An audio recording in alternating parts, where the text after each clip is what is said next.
Parte 3, agora vamos para o capítulo 21. Olha que incrível isso. Vai pegando, tá? Eu sei que é muita informação, mas aí eu vou depois trazendo elas de novo de maneira resumida. São camadas sobre camadas e aí eu sei que você não vai se perder. Se você estiver ouvindo com atenção, você não vai se perder. Se você estiver ouvindo sem atenção, provavelmente você vai se perder. Aí você assista numa próxima oportunidade. Capítulo 21. Vou pôr aqui pra gente. E aí então vem o assunto do 21, que é onde nós teremos o acréscimo. Até agora foram revisões. Eu sei que eu acrescentei algumas coisas sobre os arcanjos, mas até agora foram revisões. Então fui levado para um lugar no qual nada estava completo. Veja que o então, ele está fazendo uma conexão com os assuntos anteriores, né? Lá eu vi algo espantoso. Não se via nem um céu exaltado, nem de uma terra estabelecida, mas um lugar desolado e horrível.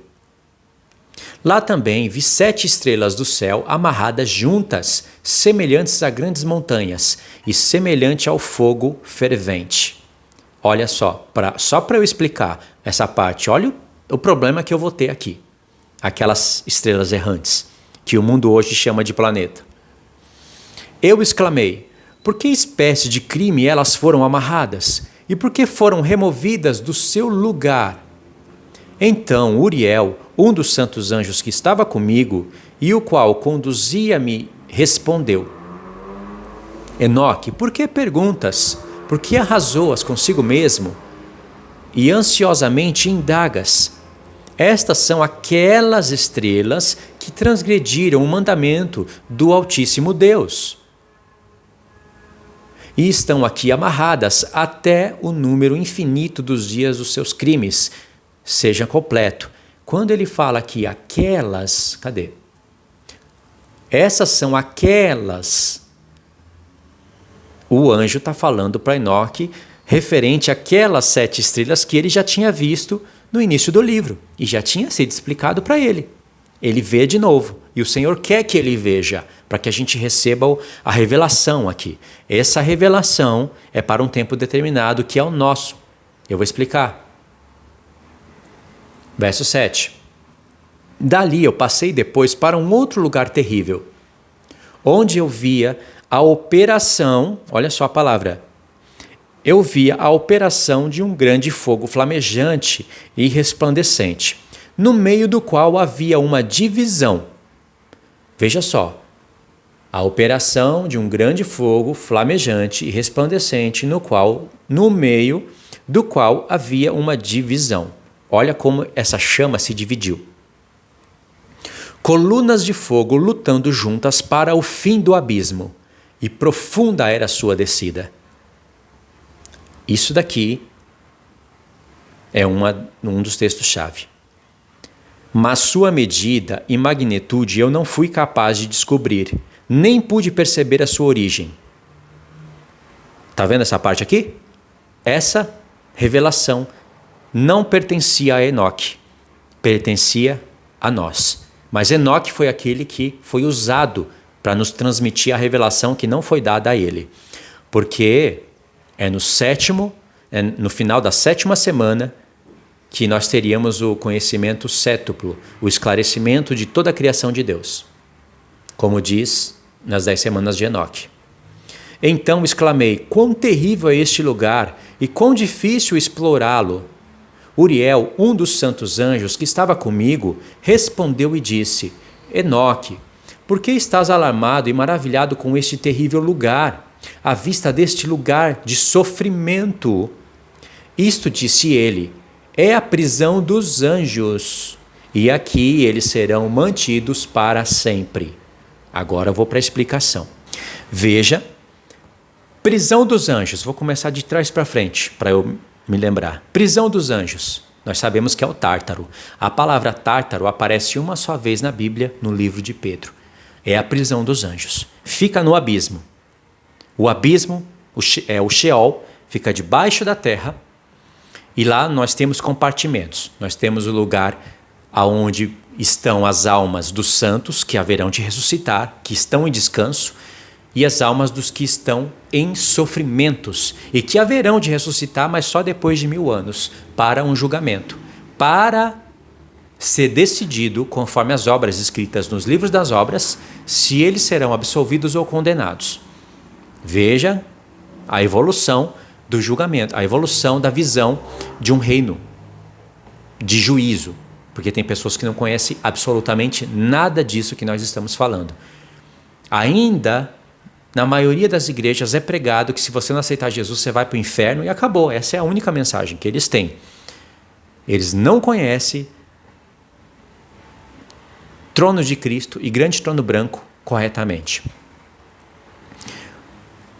Mas beleza, nós sabemos, nós estamos conhecendo o juízo de Deus, o julgamento e todas essas coisas. E Enoque, ele vê aqui 7 estrelas errantes, que foram estrelas que ofenderam a Deus. Isso aparece no começo do livro, por isso que Uriel fala, aquelas, Enoque, são aquelas estrelas que eu falei para você. Elas ofenderam a Deus, elas foram amarradas e aprisionadas, porque elas não compareceram no tempo determinado. A palavra tempo determinado nos remete a encontros com o Senhor. Encontros importantes, encontros que o Senhor leva a sério, porque são encontros de adoração, que já tinha no céu. E essas estrelas não compareceram, ou seja, uma rebelião à parte. Na revelação plena nós temos 3 rebeliões. O céu foi se rebelando contra Deus. Primeira rebelião, Satanás e a terça parte dos anjos. Segunda rebelião, 200 anjos que, mesmo tendo presenciado a rebelião de Satanás e seus anjos, se decidiram se rebelar, se fazer homens e coabitar com as filhas dos homens, como está em Gênesis. Terceira rebelião, essas 7 estrelas, que eram estrelas importantes, mas que se decidiram não comparecer. Decidiram se rebelar contra Deus. Está vendo? 3 rebeliões. E é claro que esse assunto, para ficar bem conexo, eu teria que explicar em vídeos à parte. Porque Deus faz assim. O livro de Gênesis fala da rebelião dos anjos, mas não fala com detalhes, porque os detalhes estariam em Enoque. Em Enoque fala detalhes da rebelião dos anjos, mas não fala da rebelião de Satanás e seus anjos. Então, os livros se completam, ok? E aí tem essa parte, né, onde 7 estrelas se rebelam contra Deus, elas são aprisionadas, e elas são aprisionadas aonde? No céu.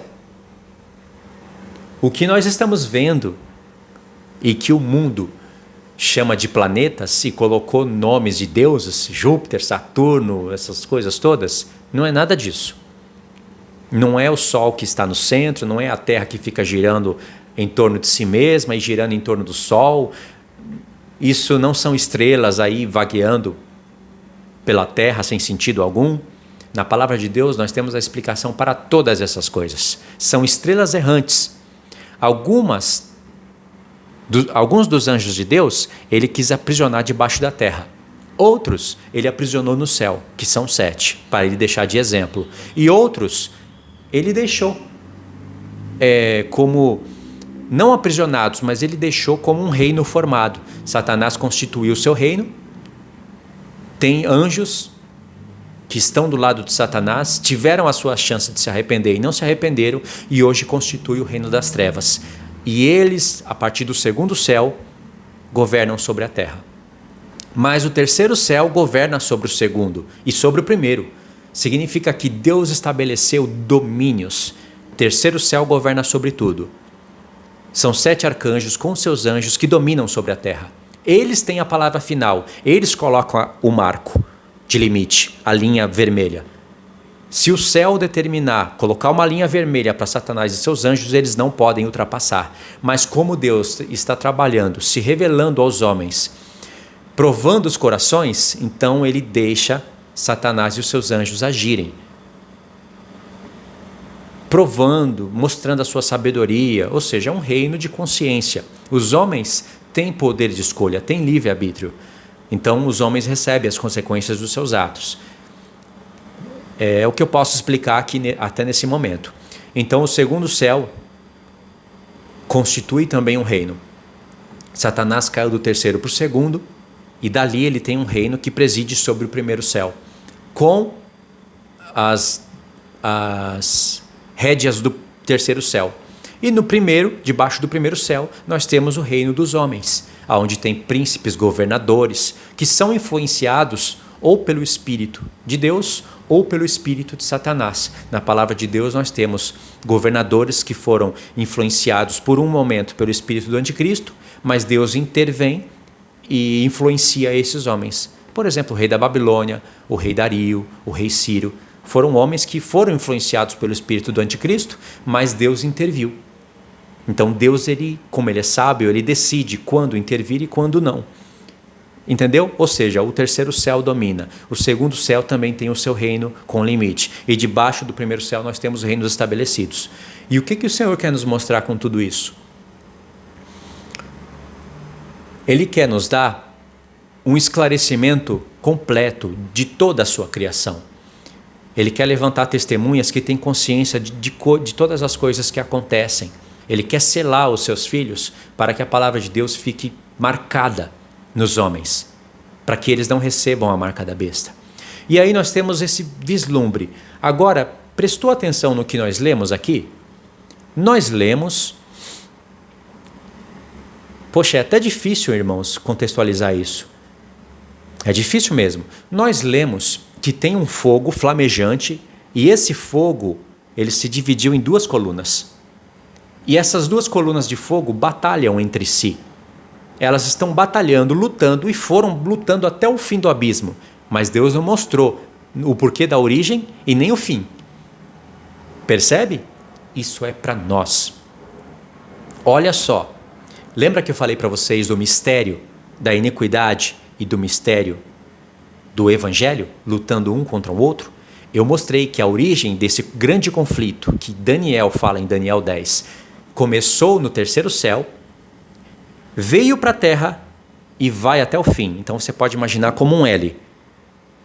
Começa no céu, ou seja, era tudo luz, não tinha pecado, não tinha nada de mal. O mal se originou no coração de um querubim que tinha grande cargo no céu. Ele era um daqueles 4, que na verdade não eram 4, então eram 5. Querubim ungido, e aí ele se rebelou e foi fazendo as suas comercializações, os seus enganos, e aí pronto, se dividiu. Agora nós temos fogo cruzado no céu. Só que aí ele foi expulso do terceiro céu, caiu para o segundo. Depois... Mas ele caiu para o segundo, mas ele tem como agir debaixo do primeiro céu, como eu já expliquei um pouquinho antes. Mas só que ele vai cair para o primeiro, para debaixo do primeiro. Ele vai ser expulso do segundo e vai cair para o primeiro. Pouco tempo vai lhe restar, que são exatamente 3 anos e meio. E aí esse conflito vai até o fim. Então você faz um L. Você imagina para o terceiro céu, para o segundo, para a terra e até o fim. E o fim é até chegar no lago de fogo. Esse mistério da iniquidade, que é o mistério da transgressão da lei, que Paulo disse, ele se originou no céu, veio para a terra, vai até o fim, vai ser aprisionado por 1000 anos, vai ser solto mais uma vez, porque o mistério da iniquidade está relacionado ao espírito do anticristo, ao próprio diabo. Vai ser aprisionado por 1000 anos e depois Deus vai permitir que ele seja solto, porque é necessário, diz, é necessário.